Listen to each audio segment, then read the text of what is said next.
แบบประหยัดแน่บอกบ่แบบบ่มีหยังไปใช้อย่าใช้แบบคือหมู่ใส่เล่นใส่เวลาไปเวียกไปงานโอ้จักมันขาดตอนใดก็งงเลยตอนคอยย่อปูนนั้นบ่ขอยันเจ้าถือเกาะกับท้ายรถได้เนาะยัดแม่นบ่จ้ะวะมาเฮ็ดเวียกจนเสือขาดกับบ่ฮู้เมื่อไปเลยเนาะ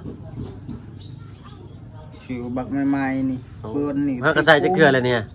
ช่องเทื่อนี่บ่ได้ซักเลยซักแล้วเทื่อนึงชอบเทื่อซักเทื่อนึงคุ้มอยู่เลยนี่เนาะเชื่อใช้ประหยัดบ่เชื่องามเราซื้อมาให้200,000พุ่นเราซื้อแพงเลยแบบว่าเขาโอนมาอยู่นี่เขาส่งมาต่อเนาะ200,000ราคามันเพิ่นอยู่พุ่น100,000 80นี่เชื่อนี่80ค่อยซื้อแบบพี่น้องนี่ลูกป้าลูกลุงโดยแบบเราเชื่อใจหาเฮาเชื่อใจเราเราหักแพงเนาะเพื่อนเพิ่นอยู่ในไสอยู่ในบ้านนี่บ่ญี่ปุ่นเด้เนาะคอยอยู่ดีแพงเด้อปาลุงเด้อและกับ FC ทุกคนเนาะส่งกำลังใจมาตลอดไปกับกำลังใจให้กับป่าวซ้อนขอให้ FC ทุกคนก็มีความสุขตลอดไปและกับป้าลุงทุกคนขอให้มีความสุขตลอดไปเด้อสาธุป้าลุง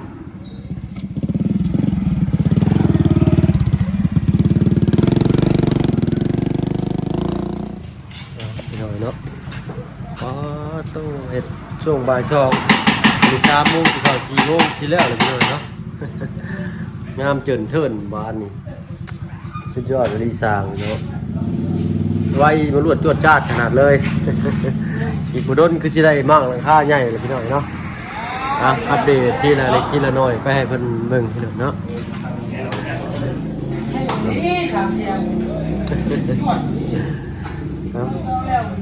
เอ้าทางนั้นไปเอาปูนแดงมาจะไปเปลี่ยนอีกแล้วพี่น้อยเนาะทางตู้พ่อเป็นกระหาหนึ่งข้าวหนึ่งน้ำพี่น้อยเนาะตรงซ้อนมันก็เปลี่ยนปูนเขียวพี่น้อยเนาะมันไปได้ปูนแดงมาเมื่อกี้นี่ขากแล้วพี่น้อยเนาะตัดภาพมายามค่อยคำแรงลงบ้านนี้เนาะมาแวะมาเวียนเบิ่งทางกันบ้านน้องซ้อนอีกก่อนพี่น้อยเนาะโอ้ยมาไวแต่ละน้องบัดเมื่อกี้นี่เนาะทางน้องซ้อนบนก็ไปเอาปูนเสียวดิข่อยเอาปูนเนาะไปได้ปูนแดงมาพี่น้อยเนาะเป็นต้องใช้ปูนเขียวเป็นไปเปลี่ยนแล้วพี่น้อยเนาะ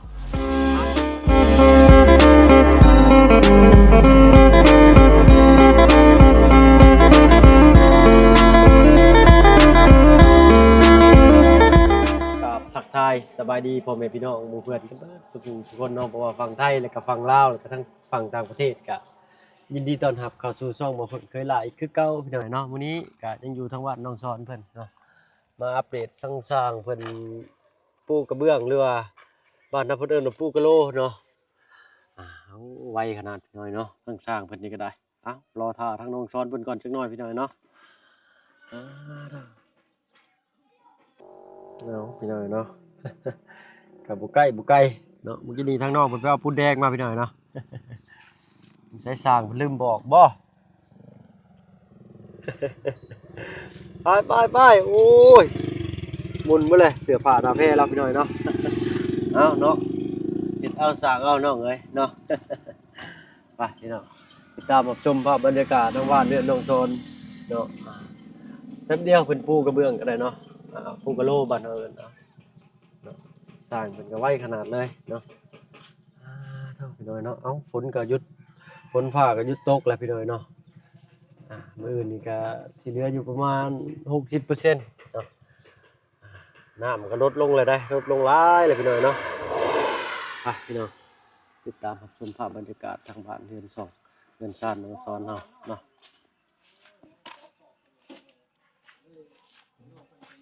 เป็นระเบียบเรียบร้อยโอ้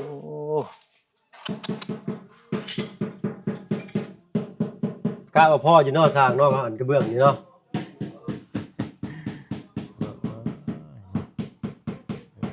ตัดมุมกับ20 เซน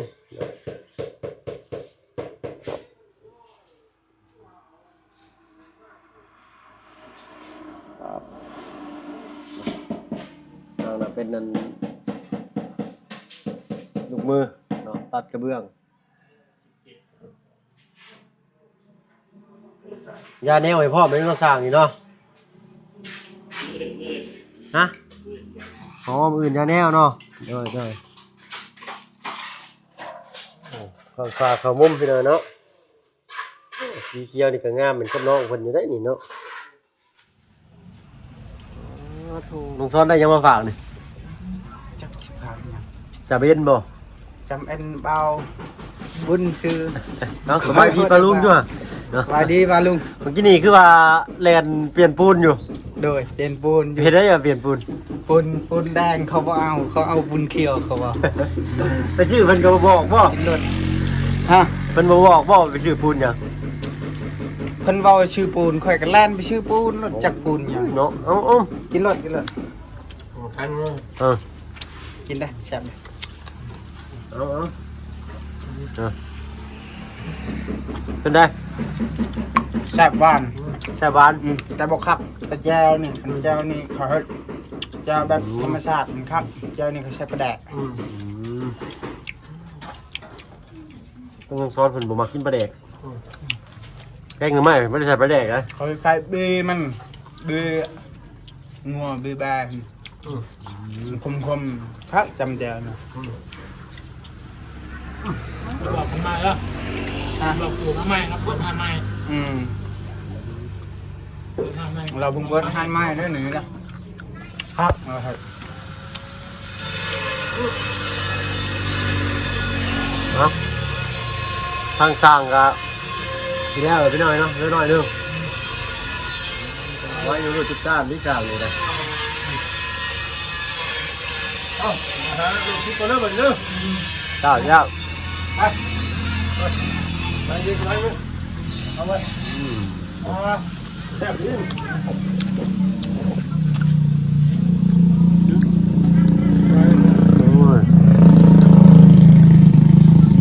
จามเอ็นแซ่บเลยนี่คือฮะเคยเห็นนี่ลุงสอนว่าแซ่บหวานลุงสอนว่า ว่าเปิดบ้านหนึ่ง เนาะ กินเนี่ยหนึ่ง เอา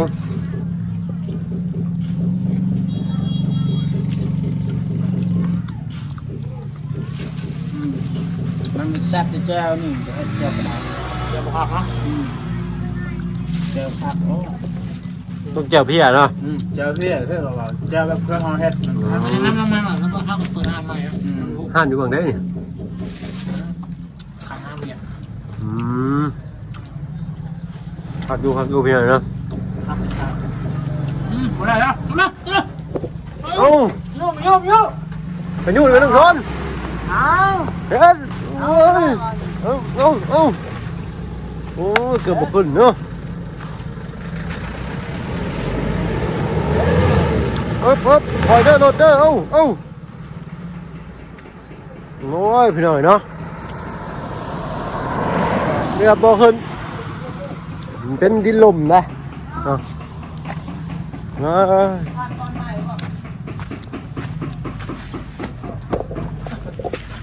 ไหนเนาะเอาแล้วบาทนี่เราก็ตกใจเสือเราขาด เสาเลย เชื่อเพิ่งซื้อมาใหม่ เสือเพิ่งซื้อมาใหม่ครับ ใช่ชื่อ เช็ด ใช้เอา เชื่อก็ได้เลย เช็ดบาท ปูบ่ เอาสีได้เสือแล้ว มันซ้อนสิได้เสือ เสือแล้วเลยร้อยเดียวเลย เราใส่แล้วที่ได้นี่ เสือแพ้แล้วเนี่ย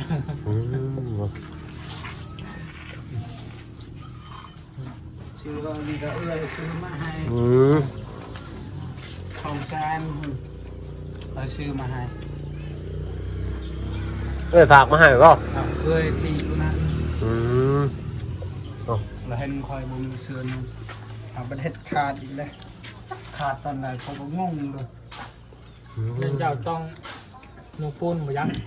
ตอกแห้งเนาะ ต้องเกาะตะปูเลยแหละพี่น้อยเนาะ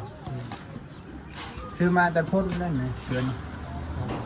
เอื้อยคอยไปเฮ็ดเบี้ยอยู่บน อืม เอื้อยที่คอยเว้านั่นเด้ เลย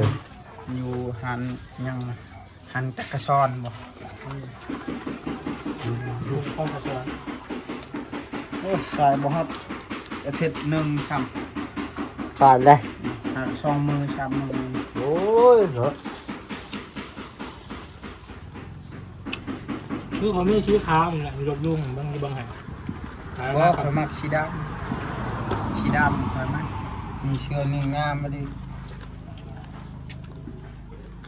โอ้ยเสียงามเราขาดซ้ำบาดพี่น้องเอ้ย เขาจะให้เขาแล้ว สิได้บ่ก็เอ้ยซื้อมาให้นี่แหละโดนอีกแล้วนุ่งเสื้อก็บ่ได้รักษาแล้วคิดเอาเมียจักสิรอดบ่ยันบ่รอด เอ้ยบ่อ่อนบ่ นุ่งเสื้อก็ยังเสื้อขาดใส่บ่ฮอด2 มือสับ อ้าวเนาะเสื้อผ้าไปใส่เขาคนเห็นเวียกเห็นงานธรรมดาแล้วแบบโอ้ยเด่นออกบาดดิพี่น้องเอ้ย งง ฮะ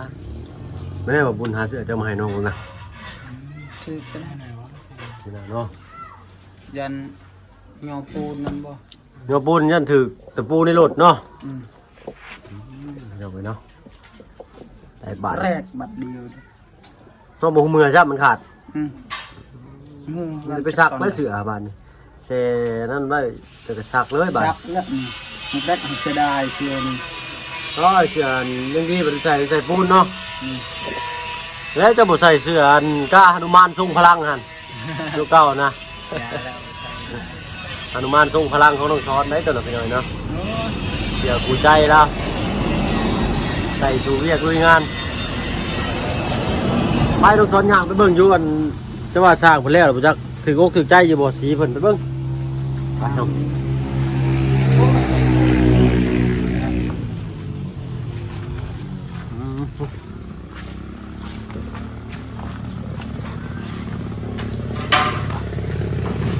โอ้ยเดี๋ยวหน่อยหนึ่งเนาะไปได้ งาม งามเนาะ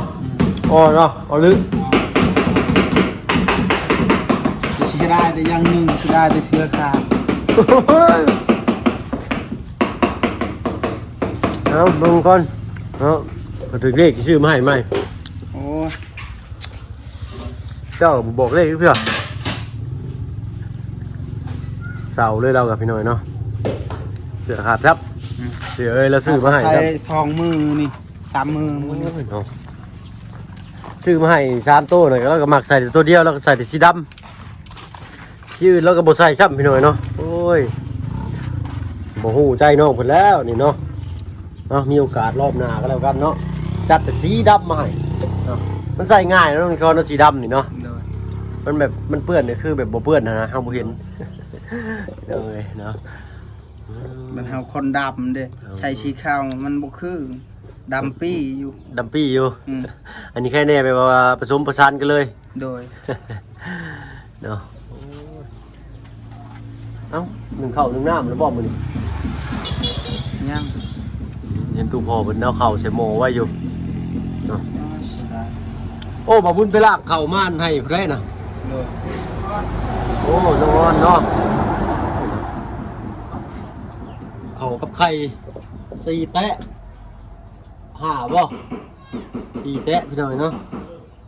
สีตา โอ้ยยุงลายหลายเด้อนี่เนาะขนาดกลางเว้นยังกัดคันเดียดๆได้น้องชอนนี่เนาะจะนอนจะกลางมุ้งอยู่บ่อ้าวมันมียุงบ่ มีคือกัน มันบ่กินเจ้านั่นซะ ไปใต้ไผ่ แต่ไผจัก ใต้ไผ่แซงยังแซงโคมนั่น โอ้ มันถึกปูนกัดมันจับ โอ้ยปูนบ่กัดขาดไว้ดอก โอ้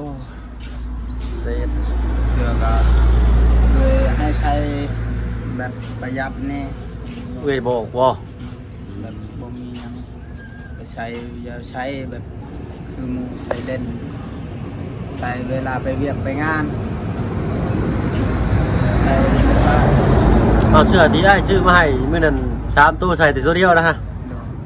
ใส่แล้วได้ใส่ลิ้นในบ้านสิเป็นหยังใส่นั่งลิ้นแถว คอ เฮื ย อนซะ บ่มัก เสื้อขาว บ่มักเสื้อขาวโอ้แล้วกันนะมีแต่ไว้ใส่ไปอันเฮ็ดเวียกแล้วเนาะ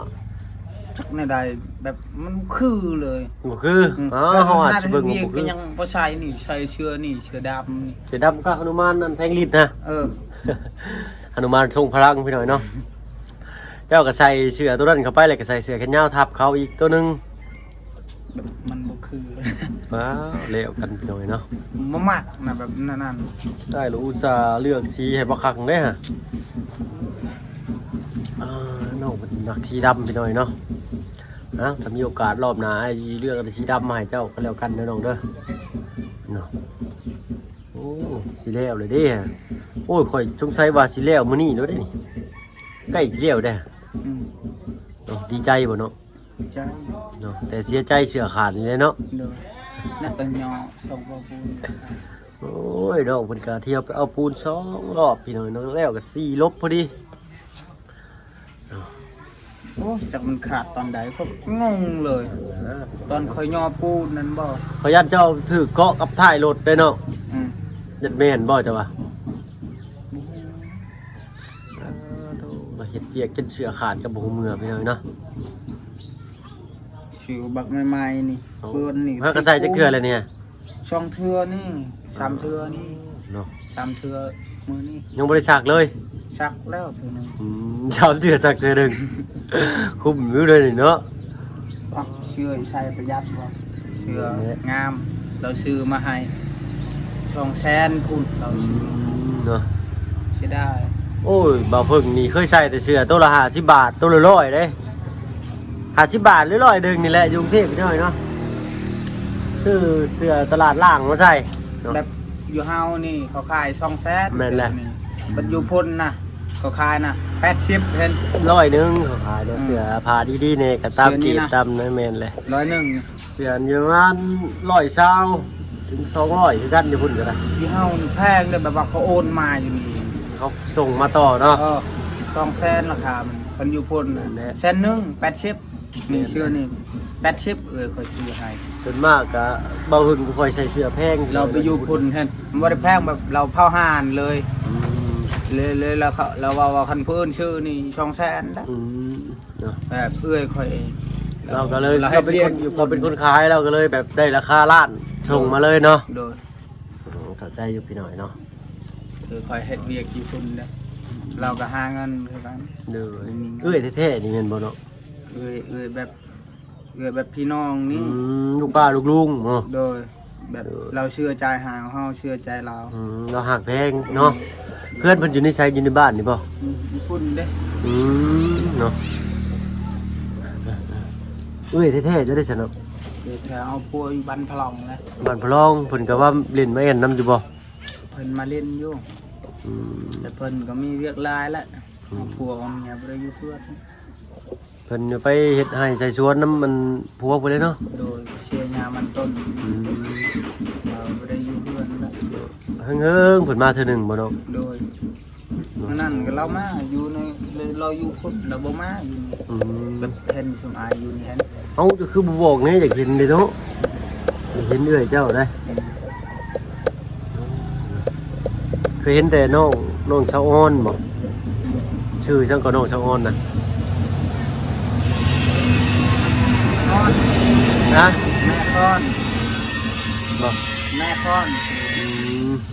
ที่แล้วพาอันไปหาอันชาวอ้อนอยู่บ้านอันบ้านหนึงก็ อันแสลน บ้านตากทะแลนหน่อยเนาะ